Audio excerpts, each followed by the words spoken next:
நீரஜா சமீபத்துல மலையாளத்துல வெளிவந்த படம். இது ஒரு ஃபீல் குட் ஸ்டோரி. படத்தோட ஓப்பனிங்லேயே பாத்தீங்கன்னா நம்ம ஹீரோவும் ஹீரோயினையும் காமிக்கிறாங்க. ஒரு அருமையான பாட்டு பேக்ரவுண்டோட அவங்க ரொமான்ஸ் பண்றத காமிக்கிறாங்க. ரொம்ப அந்யோன்யமான கப்பிள்ஸ் அவங்க. ரெண்டு பேரும் வீட்டையும் எடுத்து லவ் மேரேஜ் பண்ணிக்கிட்டவங்க. ஒருத்தர் பகல் இரவு எப்பவுமே பிரியக்கூடாது அப்படின்னு ரொம்ப சந்தோஷமா வாழ்ந்துட்டு இருக்காங்க. இவங்க இவ்வளவு சந்தோஷமா அந்யோன்யமா பாட்டு பாடிட்டு இருக்கும் போதே நம்மளுக்கு ஏதோ நடக்க போகுதுன்னு தெரியும். அதே மாதிரி நடந்துருது. ஆமாங்க, அந்த ஹீரோ ஒரு விபத்துல இறந்து போயிடுறாங்க. கல்யாணமாகி இவ்வளவு சீக்கிரத்திலேயே கணவனை இழந்து ரொம்ப தனிமையில தள்ளப்படுறாங்க. ஒவ்வொரு நாளும் ஒவ்வொரு நிமிஷமும் கணவன் தன் பக்கத்துல இருக்கணும் அப்படின்னு விரும்புறாங்க. பகல்ல கணவனை ஒரு வகையில மிஸ் பண்ணா நைட்டு இன்னொரு வகையில கணவனை மிஸ் பண்றாங்க. ஆமாங்க, அவங்க கணவன் அவங்களுக்கு தேவைப்படுது. ஆனா தலையணம் மட்டும்தான் இப்ப அவங்களுக்கு இருக்கு. இவங்க ஒரு ஐடி கம்பெனில டீம் லீடா இருக்காங்க. ரொம்ப பிரைவேட் பர்சன், தேவையில்லாம யாருக்கிட்டும் பேசிக்க மாட்டாங்க. இந்த சமயத்துலதான் இந்த பொண்ணோட அப்பா அம்மா இவங்களை மீட் பண்ண வராங்க. 3 பேரும் ஒரு காஃபி ஷாப்ல மீட் பண்றாங்க. அவங்க அப்பாவுக்கு இவங்க லவ் மேரேஜ் சுத்தமா பிடிக்கவே இல்ல.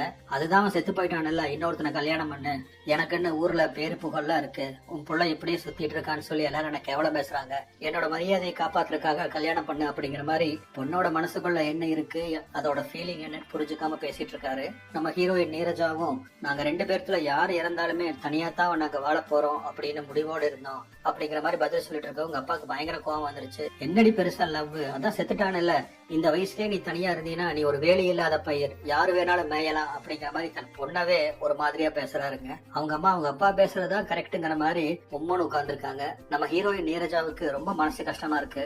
ஊர்ல உங்களுக்கு இருக்கிற பேரும் புகழ நீங்களே வச்சுக்கோங்க, என்னோட அலெக்சனை மறந்து இன்னொருத்தர கல்யாணம் பண்ண மாட்டேன்னு திட்டவட்டமா இவங்க சொல்லவும் பக்கத்துல இருந்த அவங்க அம்மாவும் தாம் தூம்னு அவங்க அப்பாக்கு சப்போர்ட்டா குதிச்சுட்டு போறாங்க. தனக்கு உணர்வுகள் உண்டு, கணவன் இறந்துட்டான் அப்படிங்கறது மனசுக்கு தெரிஞ்சாலும் தன்னோட உணர்ச்சிக்கு தெரியாது அப்படிங்கறதால அவங்க நெட்ல அவங்களுக்கு தேவையான சில டாய்ஸ் எல்லாம் வாங்கறதுக்காக இப்ப பாத்துட்டு இருக்காங்க. அதே சமயத்துல வேற ஒருத்தரை நினைச்சு பாக்குறதுக்கும் அவங்களுக்கு மனசு இடம் கொடுக்கல. அது தன் கணவனுக்கு செய்யற துரோகமா அவங்க நினைச்சிட்டு இருக்காங்க. இந்த மாதிரியான கேரக்டர் தாங்க நம்ம ஹீரோயின் நீரஜா. சொல்ல போனா கணவன் இறந்ததுக்கு அப்புறம் ரொம்ப டிப்ரெஸ்டா தான் இருக்காங்க இவங்க தன்னோட பிரச்சனை எல்லாத்தையுமே அவங்க ஃப்ரெண்டு கிட்ட தான் சொல்லி எழுதிட்டு இருப்பாங்க. டெய்லி ஆபீஸ் முடிஞ்சு ஒரு பொக்கே ஷாப்புக்கு வருவாங்க.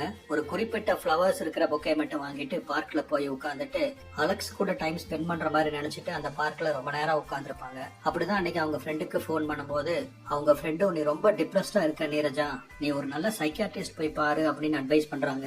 தன்னோட பிரச்சனைய மத்தவங்க கிட்ட சொல்றதுக்கு ஹீரோயின் தயங்குறாங்க.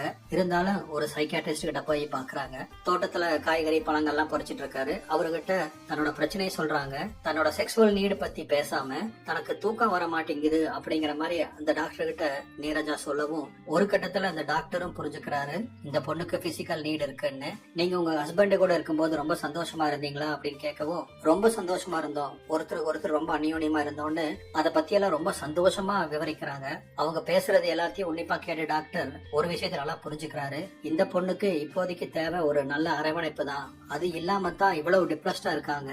அதுவும் கணவர் இறந்து 2 வருஷம் ஆகுது. நீங்க ஏன் இன்னொரு கல்யாணம் பண்ணிக்க கூடாது அப்படின்னு ஹீரோயினை கேட்கவும் என்னோட தேவைக்காக நான் இன்னொரு கல்யாணம் பண்ணனா எனக்கும் மிருகத்துகளுக்கும் என்ன டிஃபரன்ஸ் அப்படின்னு அவங்க கேட்கவும் பிசிக்கல் தேவைங்கிறது மிருகத்துக்கும் ஒண்ணுதான் மனுஷனுக்கும் ஒண்ணுதான். மனுஷங்களுக்கு கட்டுப்பாடு இருக்கு, மிருகங்களுக்கு அது இல்ல, அவ்வளவுதான் ஒழிய 2 பேர்த்துக்கும் தேவைதான். நீங்க இன்னொரு கல்யாணம் பண்ண பாருங்க அப்படின்னு அவர் சொல்லவும் அவர் சொல்ற அந்த ஐடியா நீரஜாவுக்கு பிடிக்கல. வழக்கம் போல காலையில நம்ம ஹீரோயின் ஜாகிங்கும் போறாங்க. அங்க வந்திருக்கிற கப்பிள்ஸ் எல்லாத்தையும் ஏக்கமா பாத்துட்டு இருக்காங்க. ஜாகிங் முடிச்சுட்டு வீட்டுக்கு வந்து பார்த்தா வீட்டுல வேலை செய்யறவங்க கொஞ்சம் லேட்டா வராங்க. வந்தவங்க அவசரமா ஹால்ல இருக்க அந்த சேர்ல இருக்க தலகாணி டீபாயில இருக்கிற அந்த புக்ஸ் எல்லாத்தையும் ரீஅரேஞ்ச் பண்ணவும் நம்ம ஹீரோயினுக்கு கோவம் வந்துருது. உங்களுக்கு எத்தனை தடவை சொல்லி இருக்கேன்க்கா இதை தொடாதீங்கன்னு. என்னோட அலெக்ஸ் என்னைக்குமே ஞாபகத்துல இருக்கிறதுக்கு முக்கிய காரணமே அவர் யூஸ் பண்ண பொருள்கள் எல்லாம் எங்கெங்க இருக்கோ நான் அங்கேயே அரேஞ்ச் பண்ணி வச்சிருக்கிறது தான் அப்படின்னு சொல்றாங்க. அந்த வீடு பாத்தீங்கன்னா ரொம்ப ஃபேன்சியா இருக்கும். அலெக்ஸுக்கு இந்த மாதிரி ஃபேன்சியான ஐட்டம்ஸ் எல்லாம் வீட்டுல தொங்க விடுறது பிடிக்கும். அதனால அது எதுவுமே மாறாத மாதிரி இன்னைக்கு வரைக்கும் அதை மெயின்டைன் பண்ணிட்டு வராங்க. யாராவது அதை தொட்டா நீரஜாக்கு பயங்கர கோபம் வந்துடும். அப்புறம் ஆபீஸ் போன உடனே அவங்க ஃப்ரெண்டு நேத்து டாக்டர்கிட்ட போனீங்க என்னாச்சு அப்படின்னு கேட்கவும் டாக்டர்கிட்ட பேசுறதை பத்தி நீரஜா சொல்றாங்க. நீயும் உன் கொள்கையும் உன்னோட பிசிக்கல் நீடு தீந்தாதான் நீ தூங்குவ, அதுக்கு ஒரு வழி சொன்னா நீ என்னென்னமோ பேசிட்டு இருக்க அப்படிங்கிற மாதிரி அவங்க ஃப்ரெண்டு ரொம்ப சலிச்சுக்கிறாங்க. அப்போ அங்க வந்த அவங்களோட இன்னொரு கொலீக் நீரஜாவோட போனை எடுத்து ஒரு அப்ளிகேஷன் இன்ஸ்டால் பண்றாரு. என்னதுன்னு ஹீரோயின் கேட்க, நீ சும்மா அவன் பண்ணிட்டோம் அப்படின்னு சொல்லி அவங்க ஃப்ரெண்டு நீரஜாவை தடுத்துறாங்க. அப்புறம் வந்து அது என்னன்னு சொல்றாரு, இது ஒரு டேட்டிங் அப்ளிகேஷன், என் ஃப்ரெண்டு இதை யூஸ் பண்ணி ரொம்ப சந்தோஷமா இருக்கா, உங்க இதுல போட்டு வச்சுட்டேன், உங்களுக்கு தேவைன்னா அதை யூஸ் பண்ணுங்க அப்படிங்கிற மாதிரி அவர் சொல்லிட்டு அதை இன்ஸ்டால் பண்ணி கொடுத்துட்டும் போறாரு. திருப்பியும் அன்னைக்கு நைட்டு வருது, தனிமையும் வருது, அவங்களுக்கு தூக்கம் வராம தவிப்போட படுத்திருக்காங்க. அப்பதான் அந்த கொலிக் இன்ஸ்டால் பண்ண அந்த ஆப் பத்தின ஞாபகம் அவங்களுக்கு வருது. அந்த ஆப் ஓபன் பண்றாங்க, அது எல்லாத்தையும் ப்ரௌஸ் பண்ணி பார்த்துட்டு அதுல அருண் அப்படிங்கிற ஒருத்தன் கூட கான்டாக்ட் பண்றாங்க. இருந்தாலும் இது அவங்களுக்கு சரியா தவறாங்கிறது புரியல. நேரா அந்த சைக்காட்ரிஸ்ட் கிட்ட இப்ப இத பத்தி பேச வராங்க. அவரும் நீரஜா பண்றது தப்பு இல்ல அப்படின்னு சொல்றாரு. எப்படி தப்பு இல்லைன்னு சொல்றீங்க, என்னோட உடல் தேவைக்காக இன்னொருத்தர்கிட்ட போனா நான் ஒரு பிராஸ்டியூட் மாதிரி தானே அப்படின்னு நீரஜா சொல்லவும், எதுக்காகமா இவ்வளவு பெரிய வார்த்தைகள்லாம் பேசிக்கிறீங்க, பிராஸ்டியூட்ங்கிறவங்க காசுக்காக உடம்ப விக்கிறவங்க, நீங்க காசுக்காக உடம்ப விக்கல இல்ல, உங்களோட தேவைக்காகத்தானே போறீங்க, இந்த வயசுல உங்களுக்கு தேவையானதைய நீங்க அடையறதுல தப்பு இல்ல அப்படின்னு சொல்றாரு. இப்பதான் இந்த படத்துல வேற 2 புது கேரக்டர் காமிக்கிறாங்க. அருள்னு ஒருத்தர், அவரோட மனைவி, அவங்க கொஞ்சம் பட்டிக்காட்டு டைப்பா இருப்பாங்க. கணவன்கிட்ட படபடன்னு பேசுவாங்க. அதனால கணவனுக்கு சுத்தமா அது பிடிக்காது. ஒன்னா நீ ஏதாவது லொடலொடன்னு பேசிட்டே இருக்க, அப்படி இல்லைன்னா டிவி பார்த்துட்டே இருக்கிற, என்னை நிம்மதியா விடு, உனக்கு பேசணும்னா உங்க அம்மா வீட்டுக்கு போய் பேசு அப்படிங்கிற மாதிரி அந்த பொண்ணு கிட்ட கத்திட்டு உள்ள போயிடுறாரு. அவங்களுக்கும் அழுக தாங்காம அங்க ஹாலியா உட்காந்துட்டு, எதுக்காக அப்ப என்ன கட்டிட்டு வந்தீங்களாமா அப்படிங்கிற மாதிரி அழுதுட்டு இருக்காங்க. இங்க நீரஜா அந்த பையனை பத்தி அவங்க ஃப்ரெண்டு கிட்ட எக்ஸ்பிளைன் பண்ணிட்டு இருக்காங்க.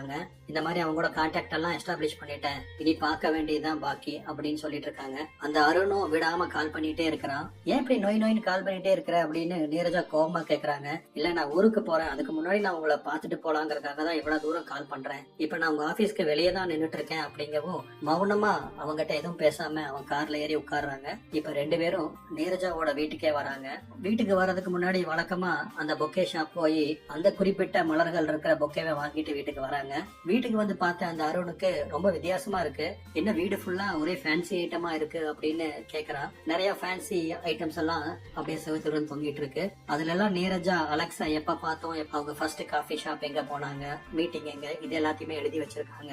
எனக்கு குடிக்கிற பழக்கம் இல்ல, உங்களுக்கு என்ன வேணும், ஒயின் தரட்டுமா அப்படின்னு கேக்குறாங்க. இப்ப ஃப்ரிட்ஜுக்குள்ள இருந்து ஒயின் எடுத்துட்டு வந்து 2 பேரும் ஒயின் குடிக்கிறாங்க. அந்த அருண் சோஃபால போய் உட்காரவும், அங்க உட்காராத, அது என்னோட அலெக்ஸ் உட்கார்ந்த இடம், நீ வேற இடத்துல உட்காருன்னு சொல்லி இன்னொரு சேரை காமிக்கிறாங்க. சரி சேர்ல வந்து உட்காரலான்னு பார்த்தா, இந்த சேர்ல உட்காராத, இது என்னோட அலெக்ஸ் உட்கார்ந்த சேர், நீ உட்காராத, நீ வேற இடத்துல உட்காரு அப்படின்னு சொல்லவும் அந்த அருளும் பொறுமை இழக்கிறான். சரின்னு சொல்லி பெட்ல போய் உட்காரவும் பதறிட்டு ஓடி வந்த நீரஜா, ஐயோ அங்க உட்காராத, அங்க என்னோட அலெக்ஸ் கூட நான் ரொம்ப சந்தோஷமா இருந்தேன், அந்த பெட் அது வேண்டாம் அப்படின்னு சொல்லி ஒரு பாயை எடுத்து கீழே போடுறாங்க. அவங்களவே பரிதாபமா பார்த்துட்டு இருந்த அருண், இதோ பாருங்க நீரஜா, உங்களோட ஃபீலிங் எல்லாம் எனக்கு ரொம்ப நல்லா புரியுது, உங்க கணவனை நீங்க மறக்க முடியாம ரொம்ப கஷ்டப்படுறீங்க, ஐ எம் சோ சாரி, இந்த மாதிரி ஃபீலிங் இருக்கிற உங்களை தொட்டா எனக்கு பாவம் வந்து சேரும், ஆல் த பெஸ்ட், நான் கிளம்புறேன்னு சொல்லிட்டு அவன் அங்கிருந்து கிளம்பி போயிடுறான். நீரஜாவும் வழக்கமா ஜாகிங் போயிட்டு இருக்காங்க. அதான் அந்த 2 புது கேரக்டர், அந்த ஹஸ்பண்ட் அருள் வராரு. நீரஜாவை ஃபாலோ பண்ற மாதிரி நம்மள காமிக்கிறாங்க. ஆனா அவங்க 2 பேரும் ஜாகிங் தான் போயிட்டு இருக்காங்க. நீரஜா வீட்டுக்கு வர அதே வேலைக்காரமா தான் அந்த அருளோட வீட்டுக்கும் வேலைக்கு போறாங்க. அவங்க கிட்ட அருளோட சம்சாரம், தன் கணவன் தன்னை ஒதுக்குறத பத்தி பேசி ரொம்ப கஷ்டப்பட்டுட்டு இருக்காங்க. இதெல்லாம் என்னமா, நான் இன்னொரு இடத்துக்கு வேலைக்கு போயிட்டு இருக்கேன் அவங்க வீட்டுல அப்படின்னு சொல்லி நீரஜாவோட வீட்டோட கதைய சொல்றாங்க. ஓ, நம்மளும் இந்த மாதிரி புருஷனுக்கு பிடிச்ச மாதிரி எல்லாம் செஞ்சா நம்ம புருஷனும் நம்மள ரொம்ப விரும்புவாரு அப்படின்னு நினைச்சிட்டு இந்த பட்டிக்காட்டு பொண்ணும் வீடு ஃபுல்லா ஃபேன்சி பொருளா வாங்கி ஒட்ட வைக்கிறாங்க. அலெக்ஸுக்கு ஃபேன்சி பொருள் பிடிச்சா அருளுக்கும் பிடிச்சிருமா சொல்லுங்க? அவருக்கு என்ன பிடிக்குதோ அதை பண்ணாதானே அவருக்கு பிடிக்கும். அதை தெரிஞ்சுக்காம அந்த பொண்ணு இதை பண்ணுது, நம்ம புருஷனுக்கு பண்ணா நம்ம புருஷனும் அதே மாதிரி இருப்பாரு அப்படின்னு வெள்ளந்தியா நம்பிட்டு இந்த பொண்ணும் அதை பண்ணுது. வீட்டுக்கு வந்த பார்த்த அருளுக்கு செம்ம காண்டாகுது. கண்டபடி கத்துறாரு சம்சாரத்தை, வீட்டவே குட்டிச்சவர் பண்ணணும்னு நினைச்சிட்டு இருக்கிறியா அப்படின்னு சொல்லிட்டு கோவப்பட்டுட்டு திரும்பி படுத்துக்கிறாரு. இந்த அம்மாக்கும் ஹஸ்பண்ட் கூட சந்தோஷமா இருக்கணும்னு ஆசை, ஆனா அவரு கோஆபரேட் பண்ண மாட்டேங்கிறாரு. இந்த சமயத்துலதான் ஜாகிங் போயிட்டு இருந்த நீரஜா அந்த பிளவரை மறந்து வச்சுட்டு போகவும் அருள் அதை அவங்களுக்கு எடுத்து கொடுக்கறாங்க. இத சாக்கா வச்சு நீரஜாவும் அருள் கிட்ட ரொம்ப க்ளோஸா பேச முயற்சி பண்றாங்க. முதல்ல அது அருளுக்கு புரியல, அதுக்கப்புறம் தான் அவருக்கு புரியுது நீரஜா நம்ம கூட பேச ட்ரை பண்றாங்கன்னு. அவரும் நார்மலா அவங்க கூட கம்யூனிகேட் பண்றாரு. 2 பேரும் அவங்கள பத்தி மனசை விட்டு பேசிக்கிறாங்க. இப்ப மறுநாள் பாத்தீங்கன்னா நீரஜா ஒரு பஸ் ஸ்டாண்ட்ல நின்று இருக்காங்க. லைட்டா மழை தூரிட்டு இருக்கு. கொஞ்சம் தூரத்துலதான் அருள் சிகரெட் குடிச்சிட்டு நின்றுட்டு இருக்காரு. அந்த அருளைவே நம்ம நீரஜாவும் பாத்துட்டு இருக்காங்க. லைட்டா மழை நிக்கவும் இப்ப கிரவுண்டுக்குள்ள வராங்க. வந்து எக்ஸசைஸ் பண்ணவும் அருளும் அங்க வந்து எக்ஸசைஸ் பண்றாரு. அவர் பக்கத்திலேயே போய் இவங்களும் எக்ஸசைஸ் பண்ணிட்டு எதிர்பாராம அவரை பாக்குற மாதிரி ஹாய் அப்படிங்கிற மாதிரி அவங்களோட ஃபர்ஸ்ட் சிரிப்பை ஆரம்பிக்கிறாங்க.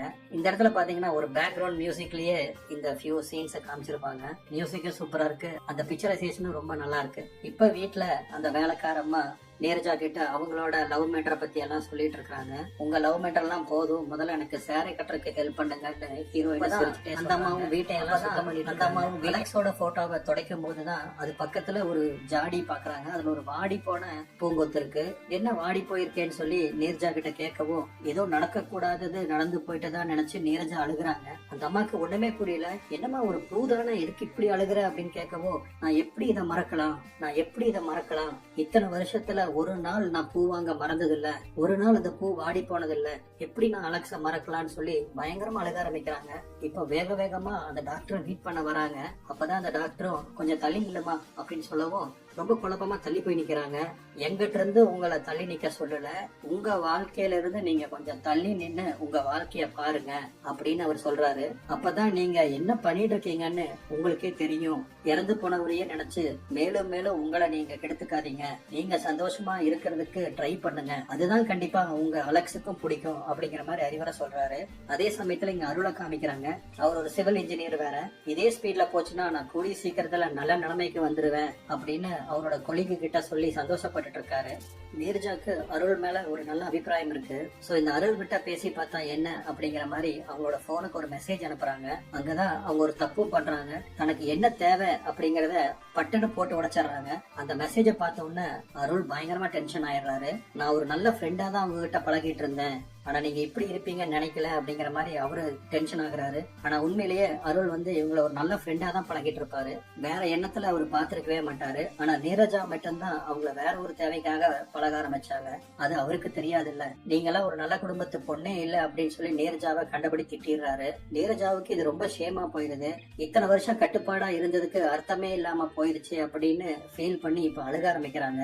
இவங்க ஆபீஸ்ல கூட பாத்தீங்கன்னா அங்க இருக்கிற மேனேஜர் அடிக்கடி நீரஜாவை ப்ரப்போஸ் பண்ணிட்டே இருப்பான். ஆனா ஃபர்ஸ்ட் மூமெண்ட்லயே அவங்க எனக்கு மேல இன்ட்ரெஸ்ட் இல்ல அப்படின்னு அதை கட் பண்ணி விட்டுருப்பாங்க. இப்பதான் அந்த மேனேஜர் திரும்பவும் நீரஜா கிட்ட வந்து ப்ரப்போஸ் பண்றான். நேத்து நைட்டு ரொம்ப நேரம் ஆன்லைன்ல இருந்தியே, சேட்டிங் பண்ணிட்டு இருந்தீங்களா இல்ல செக்ஸ் சேட்டிங் பண்ணிட்டு இருந்தீங்களா அப்படிங்கிற மாதிரி கேட்கவும் நீரஜாக்கு பயங்கர டென்ஷன் ஆயிருது. நான் என்னமோ பண்ணுவேன், உனக்கு என்ன வந்துச்சு அப்படிங்கிற மாதிரி அவனை கத்துறாங்க. இவங்க கத்துறத பார்த்த உடனே அந்த மேனேஜருக்கு பயமாயிருது. உடனே பயங்கரமா சாரி எல்லாம் கேட்கறான். ஆனா நீரஜா நிறுத்தாம அவனை கண்டபடி திட்ட ஆரம்பிக்கிறாங்க. அங்க இருக்கிற ஸ்டாஃப் எல்லாம் மேனேஜரை எதையோ பாக்குற மாதிரி பாக்குறாங்க. நான் தான் சாரி கேட்டுட்டேன், ஏன் திருப்பி திட்டுறீங்கன்னு கேட்கவும் எல்லாத்துக்கும் கேட்கணும் தான்டா திட்டுறேன் அப்படின்னு சொல்லிட்டு ரொம்ப கோவமா ஆபீஸ் விட்டு வெளியே போறாங்க. மறுநாள் காலையில பாத்தீங்கன்னா ஆபீஸ் வர்றதுக்காக நீரஜா பஸ் ஸ்டாப்ல நின்றுட்டு இருக்காங்க. அருள் அந்த பஸ் ஸ்டாப்பை கிராஸ் பண்ணி தான் அவரோட பைக்ல போறாரு. ஒரு நிமிஷம் பைக்கை நிறுத்தி நீரஜாவை திரும்பி பாக்குறாரு. நீரஜா வேற எங்கேயோ பாத்துட்டு இருக்காங்க. ஆக்சுவலா என்ன நினைச்சாலும் தெரியல, திருப்பியும் வண்டியை கிளப்பிட்டு அங்க இருந்து போயிடுறாரு. அன்னைக்கு சாயந்தரம் பார்த்து அந்த பொக்கே ஷாப்ல இவங்க ரெகுலரா வாங்குற அந்த பொக்கே இல்ல. நீரஜாக்கு பயங்கர டிசப்பாயிண்ட் ஆயிடுது. இது எங்கப்பா கிடைக்கும்னு கேட்கவும் டவுனுக்கு தான் போகணும் அப்படின்னு அந்த பையனை சொல்லவும் ரோட்டுக்கு வந்து நின்று கை காட்டுறாங்க. ஆக்சுவலா நீரஜா ஒரு ஆட்டோவை தான் கை காட்டியிருப்பாங்க. அந்த ஆட்டோ கிராஸ் ஆயிருக்கும். அதுக்குள்ள கரெக்டா அந்த இடத்துல அருளும் வந்துடுறாரு. பக்கத்துல வந்த நீரஜா கிட்ட என்ன வேணும் அப்படின்னு கேட்கவும், உங்களை நான் எதுவும் பண்ணிட மாட்டேன், உங்க கற்புக்கு நான் கேரண்டி, நான் ரெகுலரா வாங்குறேன், இந்த பொக்கே இங்க இல்ல, டவுன்ல கிடைக்கணும் அந்த பையன் சொன்னா, அதனால நான் கொஞ்சம் கூட்டிட்டு போக முடியுமா அப்படின்னு ரிக்வஸ்டா கேக்குறாங்க. சரி வாங்க கூட்டிட்டு போறேன் அப்படின்னு சொல்லி நீரஜாவை பைக்ல கூட்டிட்டு போறாரு. அப்பதான் நீரஜா சொல்றாங்க, என்னோட பிரச்சனைக்கெல்லாம் செக்ஸ் தான் ஒரு மருந்தா இருக்கும் அப்படின்னு எல்லாரும் சொல்றத நினைச்சு நானும் அதான் கரெக்ட் நினைச்சுதான் உங்களை வந்து ப்ரப்போஸ் பண்ணினேன். உங்களுக்கு பிடிக்கலன்னு சொல்லியிருக்கலாம், அதுக்காக இப்படி பேசியிருக்க வேண்டாம் அப்படின்னு சொல்லவும், நீங்க எப்படி அதை பட்டுன்னு கேட்டீங்களோ அதே மாதிரி என் மனசுல இருக்கிறத நான் பட்டுன்னு சொல்லிட்டேன், ஐ எம் ஆல்சோ சாரி அப்படிங்கிற மாதிரி அவர் சொல்லிட்டு பாத்தீங்கன்னா அந்த பையன் சொன்ன கடைக்கு இல்லாம வேற ஒரு கடைக்கு இப்ப அவர் கூப்பிட்டு வந்திருக்காரு. இந்த கடைக்கு ஏன் கூட்டிட்டு வந்தீங்க அப்படின்னு கேட்கவும், இந்த கடையில தான் நீங்க ரெகுலரா வாங்குற பொக்கே கிடைக்கும், அந்த பையன் சொல்ற கடையில கிடைக்காது அப்படிங்கிற மாதிரி சொல்றாரு. சோ அவருக்கும் தெரிஞ்சிருக்குது இவங்க வைக்கிற அந்த பொக்கே எங்க கிடைக்கும்னு. அந்த அளவுக்கு இவரும் நோட் பண்ணிருக்காரு. வீட்டுக்கு வராரு, மனைவியா போய் அப்ரோச் பண்றாரு. நான் என்ன தொக்கா, உங்களுக்கு தேவைன்னா நான் வரணும், வேண்டாம் நீங்க விரட்டி விட்டா நான் போய் தனியா படுத்துக்கணும், என்னால முடியாது அப்படின்னு கோவச்சிட்டு திரும்பி படுத்துக்கிறாங்க. நீரஜாவும் இவரும் ஒரு ரிலேஷன்ஷிப்ல இருக்கலாம் அப்படின்னு ஒரு முடிவுக்கு வந்திருப்பாங்க. அதன் மூலமா இப்ப ரெண்டு பேரும் பார்க்ல மீட் பண்ணிக்கிறாங்க. ரொம்ப நேரம் உட்காந்து பேசிட்டு இருக்கவும் க்ளோசிங் டைம் வந்துருச்சுன்னு சொல்லி பார்க்ல இருந்து அவங்கள வெளியே போக சொல்லவும், சரி டைரக்டா வீட்டுக்கு போக வேண்டாம், நம்ம எங்காச்சும் வெளியே போயிட்டு அதுக்கப்புறமா வீட்டுக்கு போலாம் அப்படின்னு சொல்லிட்டு வெளியெல்லாம் சுத்திட்டு அதுக்கப்புறமா அந்த பொக்கையும் வாங்கிட்டு இப்போ நீரஜாவோட வீட்டுக்கு அருளும் நீரஜாவும் வராங்க. உள்ள வந்த சமயம் கரெக்டா கரண்ட்டும் போயிருது. அவங்க வீட்டுல இன்வெர்டர் கூட கிடையாது. இருட்டுக்குள்ள ரொமான்ஸ் பண்றது நீரஜாக்கு ரொம்ப பிடிக்குங்கிறனால அலெக்ஸ் இன்வெர்டர் வாங்கி வைக்கவே இல்லை. இப்போ அந்த இருட்டுக்குள்ளேயே நீரஜா ரொம்ப நாளா எதிர்பார்த்துட்டு இருந்த அந்த பிசிக்கல் ரிலேஷன்ஷிப் நடக்குது. அருள் கூட ஒன்னா இருக்க ஆரம்பிக்கிறாங்க. என்னதான் அவங்க கூட இணைஞ்சு இருந்தாலும் அவங்க மனசு அதை வேண்டான்னு சொல்லுது. ஆனா அவங்க உடம்பு கண்டிப்பா வேணும்னு சொல்லுது. இப்ப அவங்க 2 பேரும் இணைஞ்சு அவங்களோட தேவைகளை பூர்த்தி செஞ்சுக்கிறாங்க. அப்பதான் திடீர்னு கரண்ட் வருது. பாத்தீங்கன்னா அங்க இருக்கிற ஃபேன் எல்லாம் ஓட ஆரம்பிக்குது. கைத்துல கட்டி தொங்க விடப்பட்டு இருக்கிற ஒவ்வொரு மணிகள்ல இருந்தும் சத்தம் வருது. அந்த வீட்டுக்குள்ள யாரோ இருக்கிற மாதிரி அருளுக்கு இப்ப ஒரு ஃபீலிங் வருது. அங்க ஆவி மாதிரி எல்லாம் எதுவும் இல்லைங்க, அவரோட மனசோட ஃபீலிங் அப்படி. அந்த ஃபேன் ஓடுறது, அந்த கட்டி வச்சிருக்க அந்த மணிகள்லாம் ஒவ்வொன்னா டிங் டாங்னு அடிச்சுட்டு அப்படியே அந்த காத்துக்கு சுரண்டு அடிக்கிறது.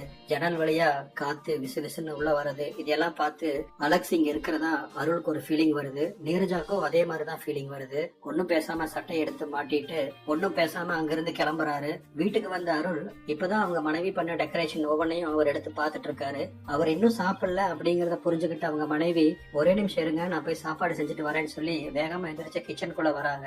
அருளும் மனைவி கிட்ட அன்பா இருக்க மாட்டாரு. ஏன்னா அவங்க பட்டிக்காட்டுத்தனமா இருக்கிறதுனால அவருக்கு கொஞ்சம் பிடிக்கல. ஆனா இன்னைக்கு நடந்த இந்த நிகழ்ச்சிக்கு அப்புறம் அவரு தன்னோட மனைவிய நேசிக்கணும் அப்படின்னு முடிவு பண்ணிட்டாரு. சமையல் அறைக்கு வராரு. சமைச்சிட்டு இருந்த மனைவிய கட்டி பிடிச்சு அங்க ரொமான்ஸ் பண்ணவும் அந்த கிராமத்து பொண்ணுக்கு உலகமே தன் காலடியில வந்து கிடக்கிற மாதிரி ஒரு சந்தோஷத்தோட தன் கணவனை கட்டி அணைச்சுக்கிறா. இப்ப கொத்தா நீரஜா தூங்கிட்டு இருக்காங்க. ஏதோ முடிவெடுத்து எந்திரிச்சவங்க அலெக்ஸோட அத்தனை பொருளையும் வீட்டுல இருந்து அப்புறப்படுத்துறாங்க. அவங்கள பொறுத்த வரைக்கும் இப்ப அலெக்ஸ் யூஸ் பண்ண ஒவ்வொரு பொருளும் இந்த வீட்டுல இருக்கறனாலதான் அலெக்ஸ தாண்டி தன்னோட வாழ்க்கையே இல்ல அப்படிங்கிற மாதிரி நினைக்க தோணுது.